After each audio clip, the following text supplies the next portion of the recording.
E ainda o tema terceirização sendo discutido aqui no Jornal da Manhã, a gente recebendo no estúdio o juiz Rodolfo Pamplona. Doutor Rodolfo, bom dia, tudo bem? Ricardo, Juliana, é sempre um prazer estar aqui com os amigos e ainda falando desse tema que está na ordem do dia. Está na ordem do dia, um tema que tem gerado muita discussão, muitos pontos que não são lados opostos, enfim, não há um consenso, na verdade, com relação a isso. Nós vimos a reportagem agora aí falando da situação em Alagoinha, a situação das merendeiras, e a gente mostra sempre em nossos telejornais a reclamação, vez por outra, de trabalhadores, categorias, tem também seguranças, merendeiras, enfim.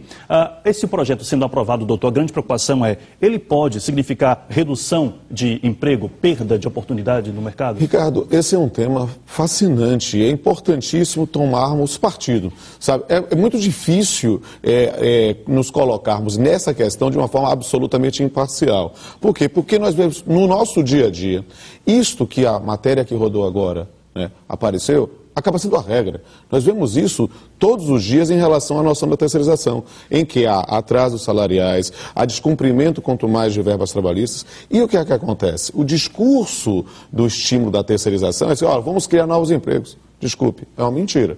Por quê? Porque, de fato, não se pode imaginar que vai se simplesmente criar emprego do nada. Cria-se emprego em função de necessidades econômicas. Então, nessa situação, o que vai acontecer fatalmente, eu não estou aqui como profeta do Apocalipse, não é isso, mas é preciso ter consciência de que, na verdade, o que vai acontecer com muita frequência vai ser a substituição da mão de obra permanente, aquela que se agrega à empresa, a pessoa conhece, vai ter o trabalho, por terceirizados, quarteirizados, quinteirizados, e nós vamos começar a inventar novas palavras para definir isso. Agora, doutor Pamplona, ontem, né, a Câmara dos Deputados ela aprovou o texto que proíbe a terceirização para cargos públicos, né? Só que esse projeto de lei ele ainda está sendo votado, hoje tem mais votação lá na Câmara, né? Ele ainda está sendo discutido. E aí, depois que passar lá pela Câmara, o que acontece, né? Quando é que isso pode se tornar lei de fato? Não, perceba, nós já tivemos uma aprovação, né, no primeiro turno, e esse destaque que foi aprovado ontem, digamos, ameniza os efeitos deletérios, os efeitos prejudiciais disso,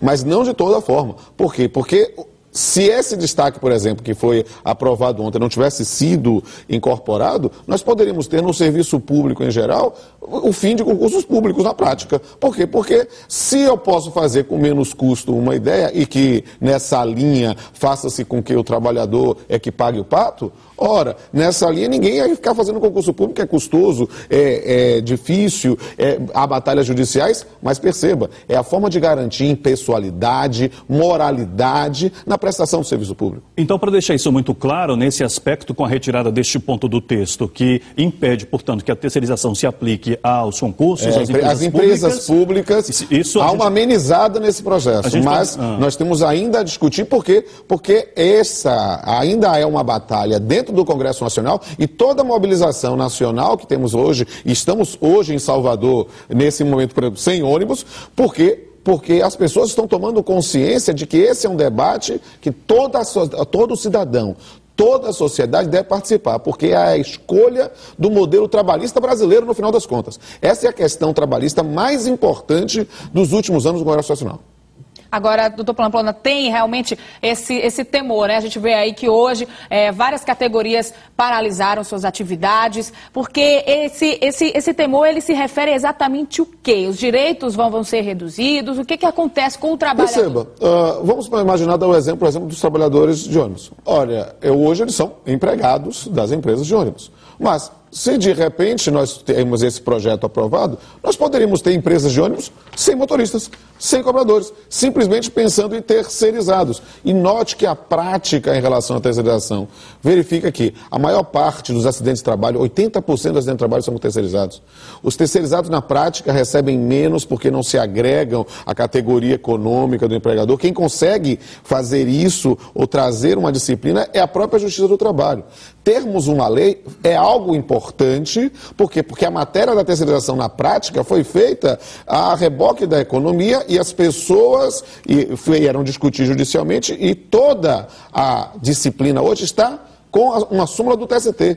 Ter uma lei é interessante, mas o ideal é que essa lei seguisse o que a súmula do TST fazia, pelo menos dando uma disciplina ética de pensar, ora, o risco da atividade econômica do empregador. O empregador deve treinar os seus empregados e não delegar a terceiros. Nessa linha, daqui a pouco vamos ter atividades empresariais sem empregados. Por quê? Você vai ter universidades, faculdades que simplesmente vão terceirizar todos os professores, vocês vão imaginar empresas de transporte de ônibus que vão ter, a própria estrutura da TV vai ser toda terceirizada. Por quê? Não estou dizendo aqui, mas eu estou dizendo que nós não teremos limite para isso.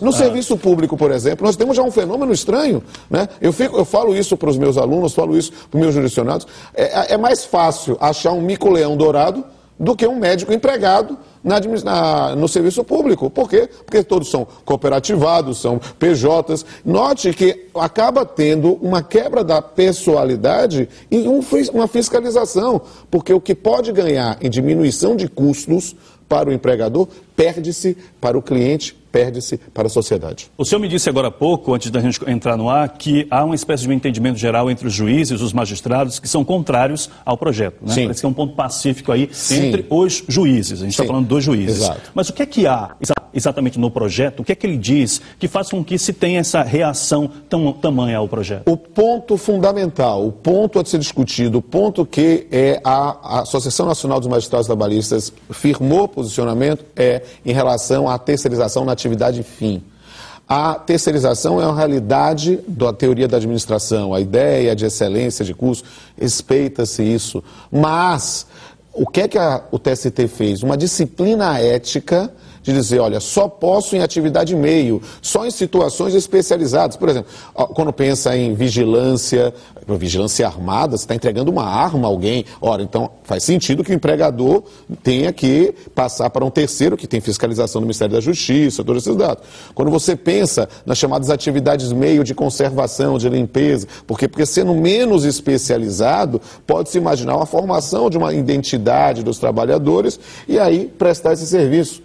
Mas quando você pensa na própria atividade fim, quando você pensa no conceito, no ensino, a questão do professor, na atividade, numa estrutura de TV, toda a parte de radiodifusão, toda a parte de televisão, quando pensamos nos motoristas de ônibus, no condutor, no cobrador, em cada um desses momentos, isso na verdade é preciso que a empresa fiscalize, administre, treine, remunere esses trabalhadores. Por quê? Porque nós estamos pensando nos trabalhadores e na sociedade que recebe o benefício desse trabalho. Todo trabalho merece proteção. Nós recebemos aqui no estúdio, hoje, discutindo esse tema polêmico, o doutor Rodolfo Pamplona, juiz, lembrando que o projeto segue em discussão lá em Brasília. Sim. A gente continua acompanhando desdobramentos disso tudo, as implicações disso na sua vida trabalhador, na sua vida também empresário, na vida de todos nós, não é mesmo, doutor? Obrigado mais uma vez pela presença aqui. Eu agradeço, quero dizer que estou à disposição e todos os juízes do trabalho estão à disposição do cidadão para qualquer esclarecimento. É preciso tomar partido nessa questão. E que Deus nos abençoe. Muito obrigado mais uma vez.